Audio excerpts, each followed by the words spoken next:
बिस्मिल्लाहिर्रहमानिर्रहीम। अस्सलाम वालेकुम दोस्तों, आई होप सब ठीक ठाक होंगे। तो यार आज तुर्की के वीज़े के बारे में इन्फॉर्मेशन है कि आपने वीज़ा कैसे लेना है, किस तरह वहाँ पे जॉब कर सकते हैं, कितनी आवाज़ तुर्की में सैलरी है तैयब उर्दगान के दोबारा वज़ीर आज़म बनने के बाद कि क्या मतलब कोई तब्दीली आई है वीज़ा में या कुछ इस तरह की कैटेगरी, आपको इन्फॉर्मेशन शेयर कर देता हूँ। एक अफसोसनाक वाक़या भी दे देता हूँ कि जो लीबिया से के ज़रिए से यूरोप एंट्री कर रहे थे यार, उनके साथ उनकी जो शिप अपना उल्टी हुई है, वो एजेंट माफिया के हाथ में लोग फंस गए। यार मैं आप लोगों को आगाह करूँगा कि 2 नंबर तरीका कभी इस्तेमाल ना करें, ये 100% इलीगल काम होता है। आप कभी ये काम ना करें, अपनी फैमिली के लिए वो टेंशन क्रिएट ना करें।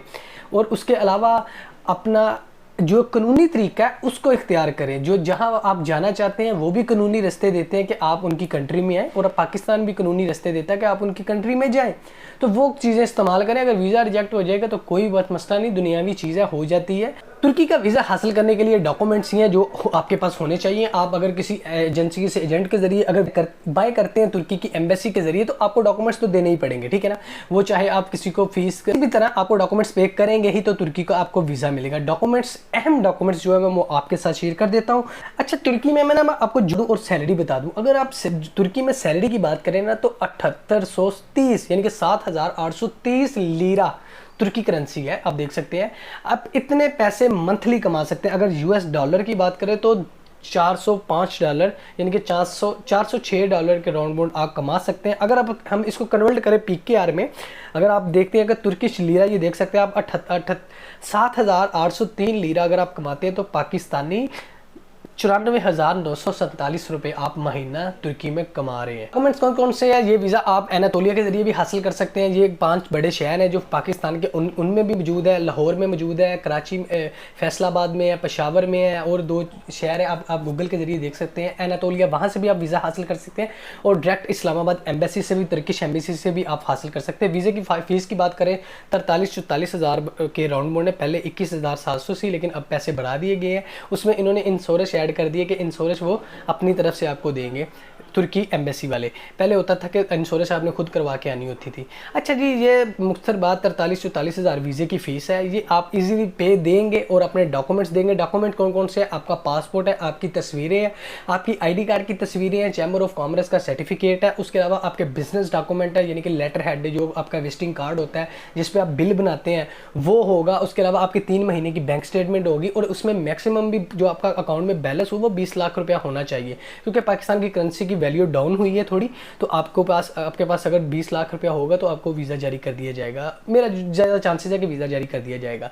8वें नंबर पे आपका FRC सर्टिफिकेट होना चाहिए, यानी कि फैमिली का सर्टिफिकेट होना चाहिए। अगर आप शादीशुदा है तो अपनी मियाँ बीवी और बच्चों का सर्टिफिकेट लगवा लें। अगर आप शादीशुदा नहीं है तो अपनी माँ बाप बहन भाइयों का मैरिज FRC लगा लें। इसके अलावा अपने सपोर्टिंग डॉक्यूमेंट्स आपने ऐड कर देने। वो कौन से होते हैं? वो ये होते हैं कि मेरे नाम कोई प्रॉपर्टी है, या मेरे पास कोई ऐसी चीज़ है जिसका मेरे पास प्रूफ है, जैसे कार का ओनर हूँ या किसी भी, या मैं शॉप का ओनर हूँ जिसका मैंने बिजनेस शो किया है, उसके जो सपोर्टिंग डॉक्यूमेंट्स है आप फोटोकॉपी करवा के वो भी अपने साथ डॉक्यूमेंट्स लगवा दें। एक वीज़ा एप्लीकेशन फॉर्म होता है जो आप किसी भी वेबसाइट के जरिए डाउनलोड कर सकते हैं ईजिली, तुर्किश वीज़ा। अगर आपका नहीं डाउनलोड करते तो आप जब वीज़ा अप्लाई करने जाएंगे तो वो भी आपको ईजिली वहाँ से दे देंगे।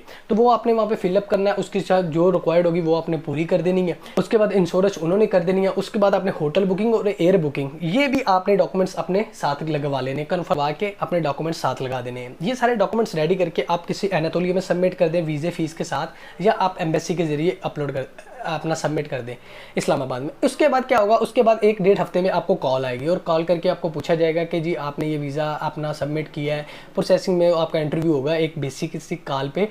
वो हो सकता है कोई ट्रांसलेशन आपसे बातचीत करता हो, आपके बिजनेस के बारे, जो आपने डॉक्यूमेंट्स दिए होंगे ने उनके बारे में ही आपसे सवाल जवाब होंगे। वो सवाल जवाब आपने पास करने हैं। तो उसके बाद 1 हफ्ते बाद आपको वीज़ा जारी कर दिया जाएगा। वो कुछ दिन का भी हो सकता है, कुछ महीने का, 1 महीने का भी हो सकता है, यानी कि आपका बैंक स्टेटमेंट देख के ही आपको वीज़ा जारी किया जाएगा। एक चीज़ यहाँ पे अहम है, वो ये है कि जब आप वीज़ा आपको जारी किया जाता है तो जो आपने, उसके अलावा ज़रूरी नहीं कि आपने उसी डेट को जाना है। महीने की वीज़े की एक्सपायरी 1 मंथ की, 3 मंथ की तो मैक्सिमम भी होती है कि 3 महीने बाद वीज़ा एक्सपायर हो जाएगा। अगर आप उसे नहीं यूज़ करते तो आप उसे इस्तेमाल करते हैं तो इतने तुर्की में आप पैसे कमा सकते हैं। मेरे अंदाजे से सैलरी कम है, क्यों कम है? यार पाकिस्तान से लोग प्रदेश जाते, पाकिस्तान में भी मैक्सिमम लोग 50,000 के राउंड बाउंड कमा लेते हैं। अगर अपना बिजनेस हो तो ये कोई रकम नहीं है। 94,000 अगर आप तुर्की में ही कमाने जा रहे हैं तो उधर जाके भी विजिट वीज़े पे जाके भी फिर आपने वहाँ पे TRC अप्लाई करनी है, यानी कि परमानेंट टेम्परेरी आपने रेजिडेंट कार्ड लेना है तुर्की से। वो कैसे लेना है, वहाँ पे भी आपको प्रोसेस से गुजरना पड़ेगा, एक एग्रीमेंट करना पड़ेगा। जो आपको 1 साल के लिए कमरा रेंट पे दे रहा है उसका ओनर आपकी गारंटी देगा। फिर आप तुर्की गवर्नमेंट में अपनी फाइल सबमिट करेंगे, वो भी आप किसी एजेंट के जरिए करेंगे। हो सकता है जिनको नॉलेज होगा वो खुद भी कर लेंगे TRC अप्लाई, जिनको नहीं होगा वो किसी एजेंट के जरिए करेंगे। फिर आपने एजेंट को भी फीस देनी है, वहाँ की गवर्नमेंट को भी फीस देनी है, वहाँ पे भी आपका 60-70 हज़ार रुपये खर्चा आ जाएगा।